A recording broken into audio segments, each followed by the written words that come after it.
যতক্ষণ ইরানের মানুষের নিরাপত্তা বিঘ্নিত হবে ততক্ষণ আপনাদের কেউ নিরাপদ থাকবেন না।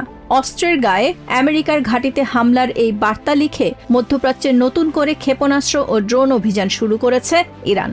বুধবার ইরানি গণমাধ্যম আইআরজিসির নতুন ক্ষেপণাস্ত্র উৎক্ষেপণের ভিডিও ফুটেজ প্রকাশ করে জানায়, এদিন মধ্যপ্রাচ্যের বিভিন্ন অঞ্চলে ইউএস ঘাঁটিতে হামলা চালানো হয়েছে। এদিন আবারও জর্ডানের আকাবা বিমানবন্দর এলাকায় হামলা চালিয়েছে আইআরজিসি। যদিও জর্ডানের দাবি, তাদের আকাশসীমায় প্রবেশ করা 6টি ইরানি ক্ষেপণাস্ত্র তারা প্রতিহত করেছে এবং 2টি ড্রোন ফাঁকা জায়গায় পড়েছে। এর আগে মধ্যরাতে বিকট বিস্ফোরণে কেঁপে ওঠে ইরানের রাজধানী তেহরান। টানা 11তম রাতে বিমান হামলা চালানোর কথা জানিয়েছে ইউএস সেন্ট্রাল কমান্ড।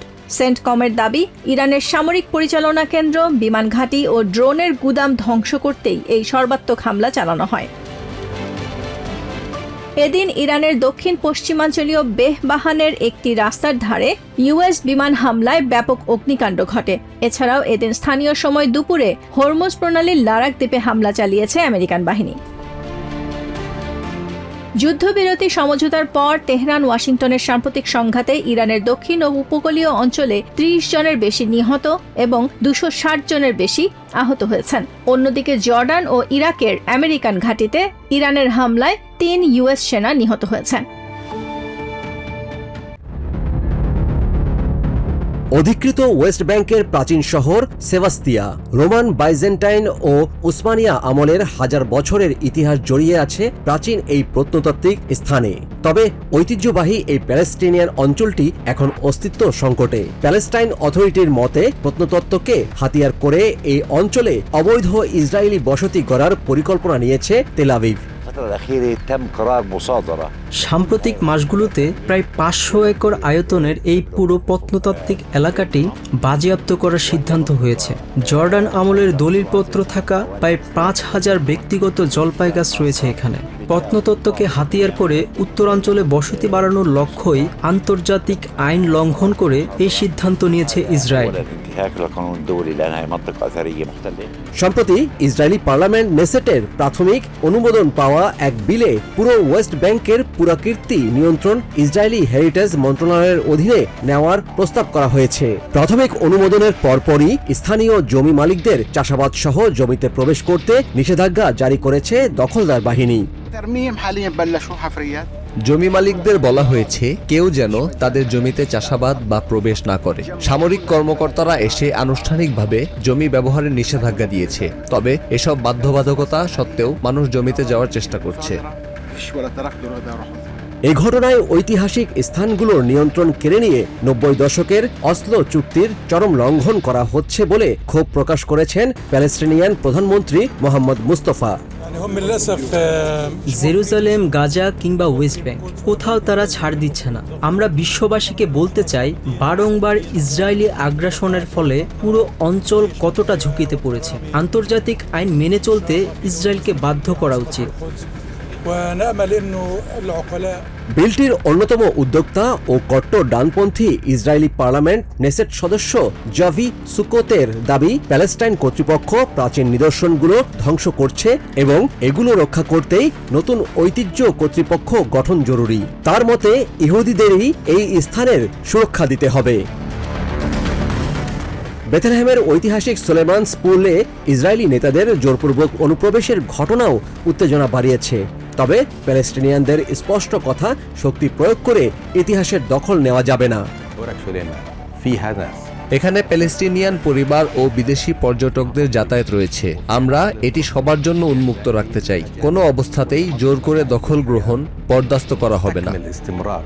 গত মে মাসে নেসেটে উত্থাপিত heritage authority in Judea and Samaria বিলটি প্রথম ধাপের ভোটে পাশ হলেও 27 অক্টোবরের প্রকাশিত নির্বাচনের আগে বাকি 2 ধাপের চূড়ান্ত অনুমোদন পাওয়া নিয়ে অনিশ্চয়তা দেখা দিয়েছে।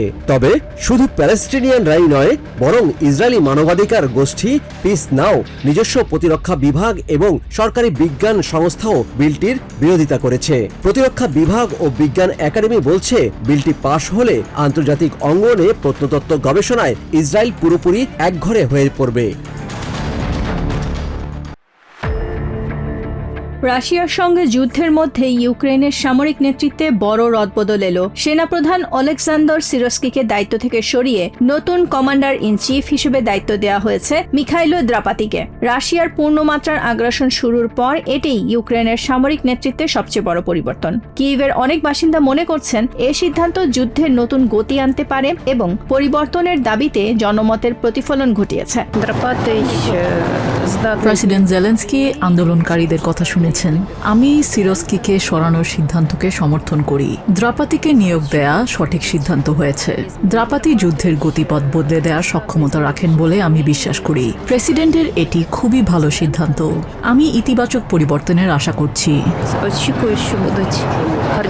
তবে সবাই এই সিদ্ধান্তে সন্তুষ্ট নন। অনেকের মতে সেনাপ্রধান পরিবর্তন করলেও আন্দোলনকারীদের প্রকৃত উদ্বেগের জায়গাগুলো অমীমাংসিতই রয়ে গেছে। গত সপ্তাহে সংস্কারপন্থী প্রতিরক্ষা মন্ত্রী মিখাইলো ফেদোরভকে বরখাস্ত করার পর থেকে বিক্ষোভ শুরু হয়। তাকে পুনর্বহাল করাই ছিল আন্দোলনকারীদের অন্যতম প্রধান দাবি।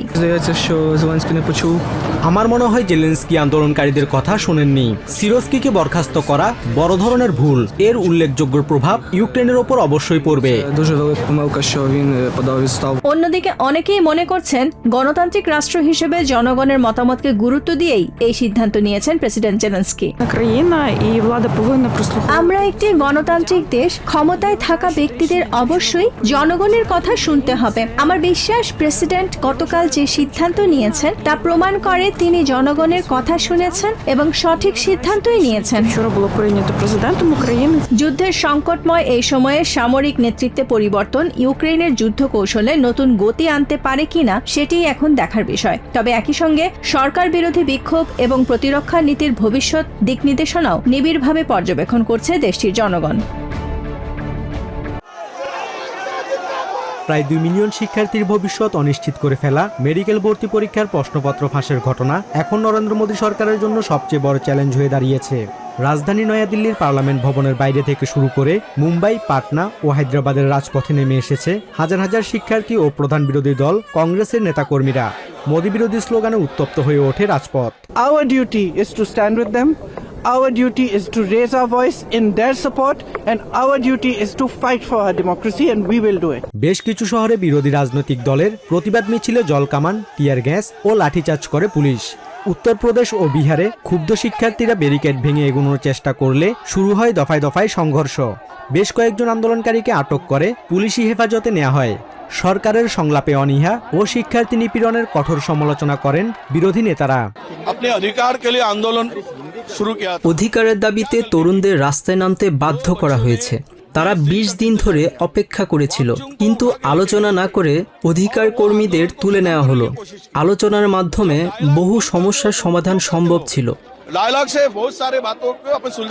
এদিকে অনলাইন থেকে শুরু হওয়া তরুণদের সংগঠন ককরোচ জনতা পার্টি ভারতের পার্লামেন্ট ভবন অভিমুখে গণমিছিলের হুমকি দিয়েছে। শিক্ষামন্ত্রীর পদত্যাগ, প্রশ্ন ফাঁসের কারণে আত্মহত্যা করা 27 জন শিক্ষার্থীর পরিবারকে ক্ষতিপূরণ এবং আটক সমাজকর্মী সোনাম ওয়াংচুককে মুক্তির দাবি জানিয়েছেন তারা। We have seen it all now. So the government really needs to get its act together. Otherwise, the youth of this country is going to take them down, and take them down very badly. আন্দোলনকারীরা দাবি আদায়ে রাজপথে অনড় অবস্থান বজায় রাখলেও প্রধানমন্ত্রী নরেন্দ্র মোদী প্রশ্ন ফাঁসে জড়িতদের কঠোর শাস্তির আশ্বাস দিয়েছেন।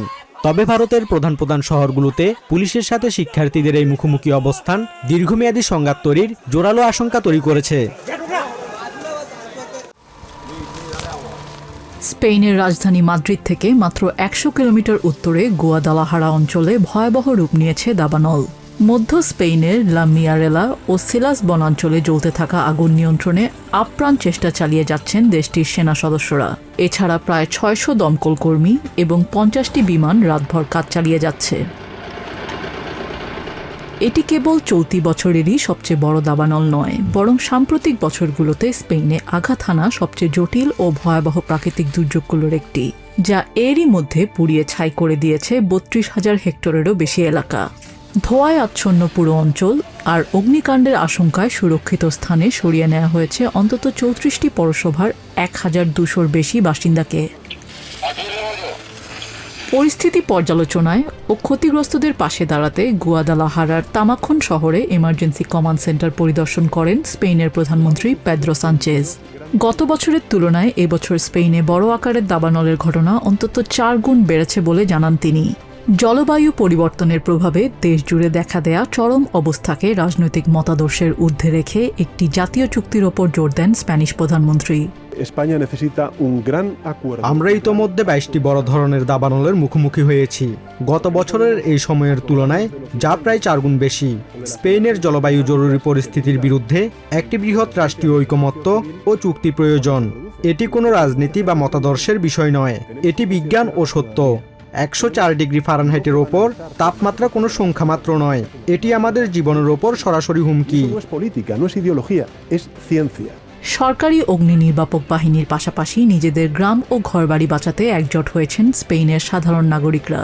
উড়ন্ত আগুনের স্ফুলিঙ্গ যাতে সীমান্ত পেরিয়ে লোকালয়ে পৌঁছতে না পারে, সেজন্য হিহেস, বিয়েনভেনিদা ও পার্শ্ববর্তী অঞ্চলের কৃষকরা নিজ উদ্যোগে ট্রাক্টর দিয়ে মাটি খনন করে আগুন প্রতিরোধী পথ তৈরি করছেন। পুড়ে যাওয়া গাছের বাকলগুলো নিচে খসে পড়ছে, এগুলো বাতাসে উড়ে কয়েক কিলোমিটার চলে যেতে পারে। ঘাসের ওপর পড়লেই আগুন ধরে যায়। এই নতুন আগুনের উৎসগুলোকে যদি সঙ্গে সঙ্গে থামানো না যায়, তবে আগুন আরো কতখানি গ্রাস করবে কেউ জানে না। স্পেনের পাশাপাশি ভয়াবহ অগ্নিগ্রাসে পড়েছে ফ্রান্সের দক্ষিণাঞ্চলও।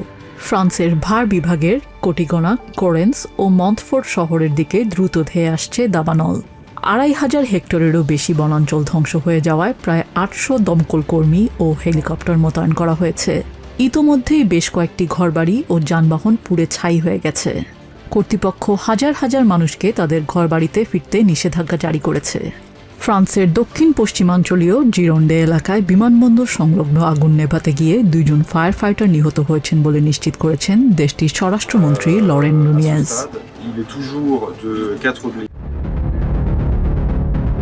আমেরিকা ইরানের নতুন করে সংঘাতের ফলে বিশ্বজুড়ে তৈরি হওয়া জ্বালানি সংকট এবং সাউথ চায়না সিতে থমথমে পরিস্থিতির আবহেই ম্যানিলায় বসেছে 11 দেশের অর্থনৈতিক জোট আসিয়ানের সম্মেলন।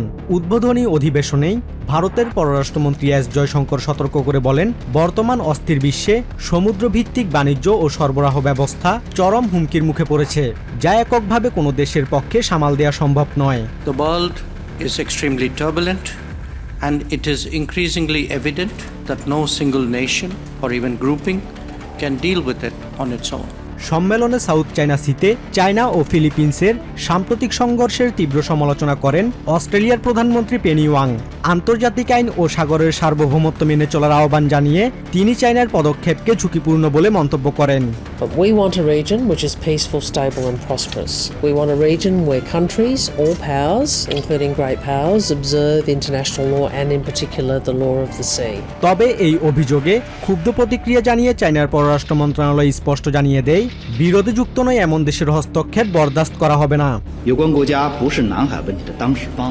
সংশ্লিষ্ট দেশগুলো সাউথ চায়না সির বিরোধের সাথে সরাসরি জড়িত নয় এবং তাদের এসব সামুদ্রিক বিষয়ে হস্তক্ষেপের কোনো অধিকার নেই। জলসীমায় সামান্য কিছু ঘটলেই নির্দিষ্ট কয়েকটি দেশ ঠিক ভুল বিবেচনা না করেই চায়নার বিরোধিতা করতে নেমে পড়ে। আসিয়ান বৈঠকের ফাঁকেই আমেরিকার স্টেট সেক্রেটারি মার্কো রুবিওর সাথে মুখোমুখি আলোচনা করেন চায়নার পররাষ্ট্রমন্ত্রী ওয়াং ই। দ্বিপাক্ষিক বৈঠক শেষে রুবিও জানান, আগামী সেপ্টেম্বরে চায়না প্রেসিডেন্ট শি জিনপিং এর সম্ভাব্য ওয়াশিংটন সফরকে সফল করতেই এই আলোচনা। তিনি উল্লেখ করেন, ইরান ইস্যুতে বেইজিং এর সহযোগিতা ইতিবাচক এবং হরমুজ প্রণালীতে মুক্ত জাহাজ চলাচলের পক্ষে রয়েছে চায়না। তবে ফিলিপিন্স ও জাপানের সাথে বেইজিং এর সাম্প্রতিক উত্তেজনাকে উদ্বেগজনক আখ্যা দিয়ে ম্যানিলার সাথে আমেরিকার সামরিক প্রতিরক্ষা চুক্তির সুরক্ষার বিষয়টিও পুনর্ব্যক্ত করেন তিনি।